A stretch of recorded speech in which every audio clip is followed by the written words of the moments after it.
Hello, my crafty friends. It's Andrea from Prairie Sky Paper Crafts, your independent Stampin' Up! Demonstrator in Manitoba. A friend of mine posted a project made with non-Stampin' Up! Stuff on Facebook the other day, and I was totally inspired by it. And this is what I ended up creating. I used Butterfly Brilliance and Very Versailles. So I'm going to show you what I did to achieve this look. This one is a little bit outside of my normal. I think this is a little bit more vintagey than what I normally do, but I really love the way that it turned out. So I've already stamped Butterfly Brilliance on a piece of basic white, and I'm just going to take my Stampin' Write markers and we're going to give a bit of color. So I've got some balmy blue. I'm just going to kind of highlight a few little areas. This is a really light blue. It could actually probably stand to be re-inked a little bit. And to re-ink the markers, all you need to do is take the nub out, put a couple of drops of re-inker into it, and then you're good to go. I'm just going to highlight just a couple of areas with the blue, I think. Do this.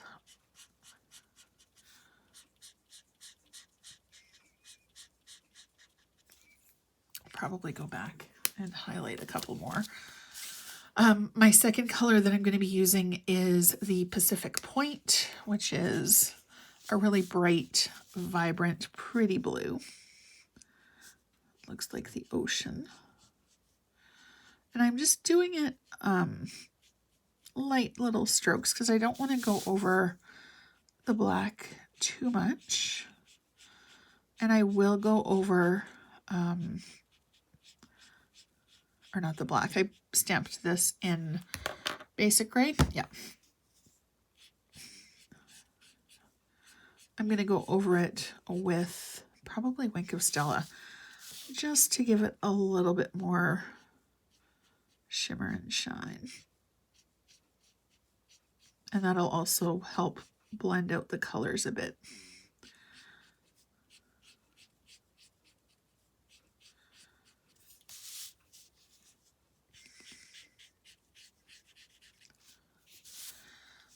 Normally, or the last one that I did, I colored with my blends. And I just wanted to see what the difference would be doing it with the watercolor markers. With the watercolor markers, I usually do more ink to stamp techniques. So actually applying my ink color directly onto the stamp, especially if it's something that is small. And it's only going to take a second or two to go ahead and outline. Or I will also go ahead sometimes, if it's a multicolored stamp, you can color directly onto it and get all of your colors in one shot. Okay, now this is Night of Navy. I'm just going to highlight some of the smaller areas. So these areas right by the wing tip, I'm just going to do basically dots. This set does have coordinating dies. I'm actually not going to be using the dies when I go to cut it. I'm going to fussy cut by hand. Mostly because my desk is too covered with stuff to do a decent job. Okay. I'm actually seriously thinking about getting the mini trimmer.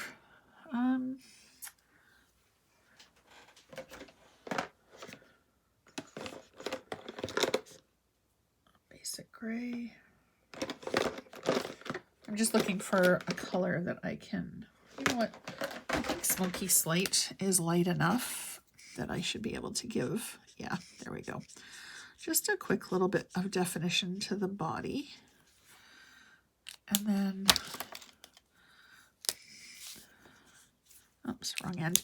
The markers have a writing end and a brush end. For finer coloring details, I will usually use the writing tip.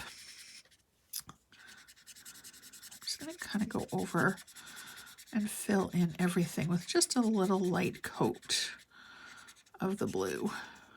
This is the Balmy Blue again, just to kind of make sure that any of the white spaces are filled, just for a little hint of color.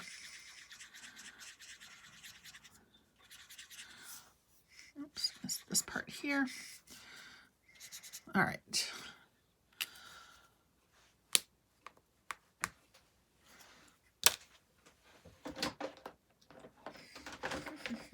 I always have a wink of Stella, but she's eluding me at the moment.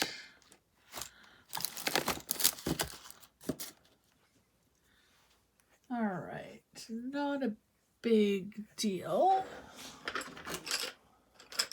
I'll use a blender pen instead. And this is just going to help me fill in a few of those little whitish areas. Kind of blend the color just a little bit more.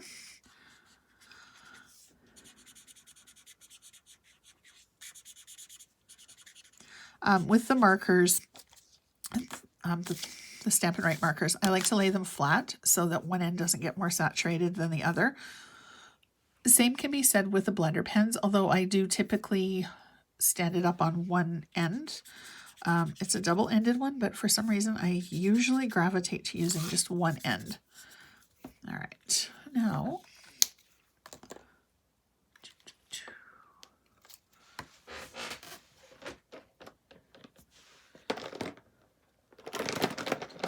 add a few highlights with my chalk marker.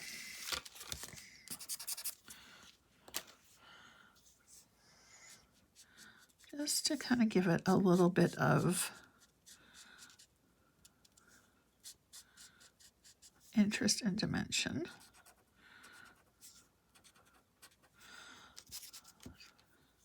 Not easy to see. Actually, I'm not sure if you can see it all on camera. But in real life, you can definitely see it. All right, so we're gonna finish this off. I'm gonna grab my scissors and just do a quick little trim. And then we're gonna get busy and do our background piece.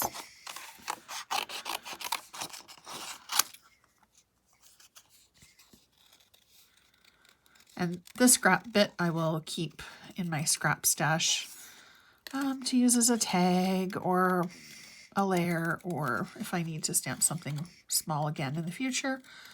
I've always got little scraps close at hand. I've gotten better though. I don't keep all of my scraps. Probably 1/2 inch or so is the smallest that I'll keep. The really tiny stuff, sometimes I'll just, if I have a lot that I'm doing, I'll throw it into a bin and then donate it to our school to use for art projects, because the kids can find scrap pieces and use them for absolutely anything. My own kids like to raid my scrap bin as well. Okay, here we go. This is the part that is always tricky. It's just getting in there close enough that you're not going to cut something off. But if you do cut it off, when you go to layer it, you can always just draw on the antenna. I've done that too. Or stamped behind and then layered it on top. Just sometimes that's a fun way to do it as well, just to get a little bit of interest and dimension. Oops. I got a little close there. That's okay. Oops. Okay. And we're going to call that guy done. So now we're going to move on to our Very Versailles. The colors that I've got going on are Pacific Point for this little filigree piece. I'm going to be doing the text in basic gray, and the leaf we're going to be doing in Garden Green. So the first one that I'm going to do is the Garden Green. Actually, no, we're going to do the text first. And I'm going to layer it. So for some of them, I'm going to do it first impression, then possibly second, and maybe even a third impression. It just gives it a little bit more depth and interest, I think. And I think this one I'm going to do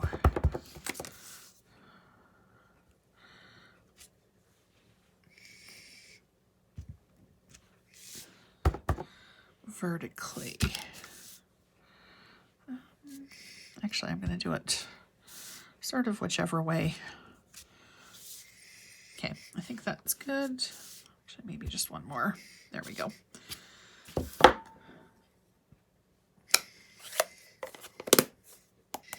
I'm going to keep the basic gray close just in case I change my mind. I'm going to grab my Simple Chamois and clean my stamp before I put it away. I love this thing. I just got it recently, but you keep it moist in a stamp case and it gets your stamp clean lickety-split. I usually have my scrubber, or I'll sometimes even just put it under running water. But having this guy close is really quick. Okay, I'm going to put you over there. And then we're going to grab our Garden Green and do the leaf part. And I'm going to do the same thing. Just kind of a little bit of wherever. And I'll do a impression there. And then we'll have this one kind of come up a bit. There we go. And if there's a spot that you don't really love how it looks or how the ink impression went down, you can either go back over it or you can put a layer piece. There is no such thing as a mistake in art because it's really whatever you want it to be. I don't know. I don't get fussed about too much with card making. I've even been known to drop an entire ink pad on a completed card, and you just kind of roll with it and see what happens. Okay. So Pacific Point, I'm just going to do a couple of little filigree pieces here. Do one there, one up there. I just kind of fill in a few spots. And I'll do one there. I think that's good. I like odd numbers usually when I'm stamping stuff. Although sometimes it's hard for me to get random patterns because my brain just wants there to be order. Okay, and our stamps are all nice and clean. I will stick those in the case when we are done.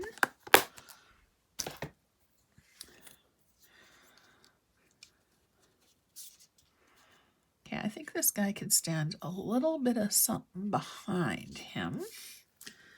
So let's see, that's Evening Evergreen. I don't think I'm going to use that.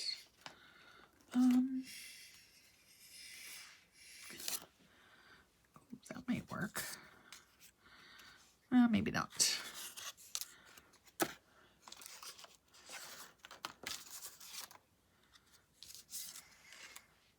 Nope, that's not right either.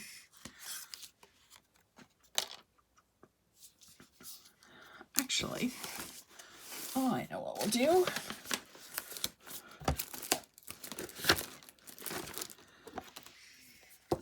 I'm going to grab this. I have a piece of Whisper White or Basic White. I'm going to grab my Take Your Pick tool and have it close because all I'm going to do is plop my paper directly onto the ink pad, give it a bit of a press, and then lift it up. Ooh, that's pretty. It looks like denim. I think that'll go well.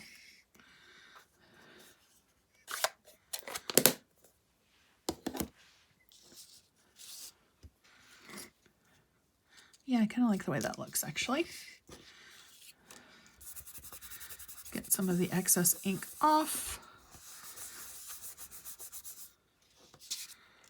Okay, then we're going to grab our background.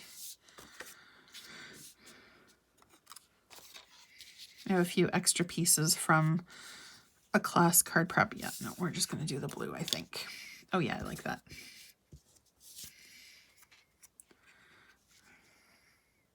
Perfect. Stamp and seal at the ready. I'm going to put this guy on at a diagonal. Kind of aim for center-ish. And then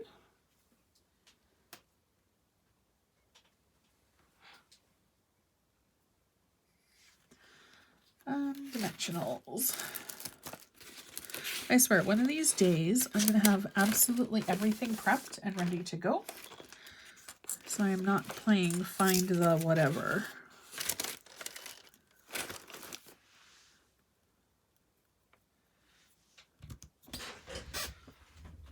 I do have bins that are all marked, but my kids were in my craft room this weekend looking to play with some stuff.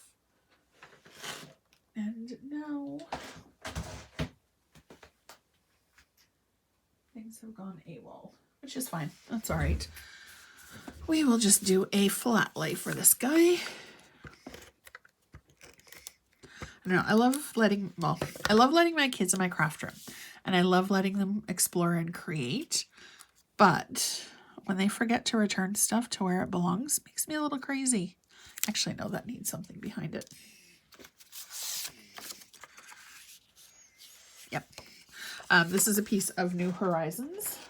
It's 6x6 designer series paper available in the new,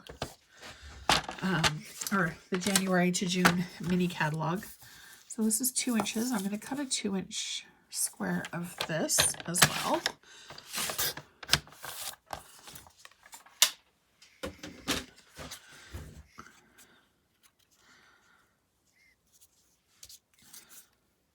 Yeah, I think that gives it just a little bit of something.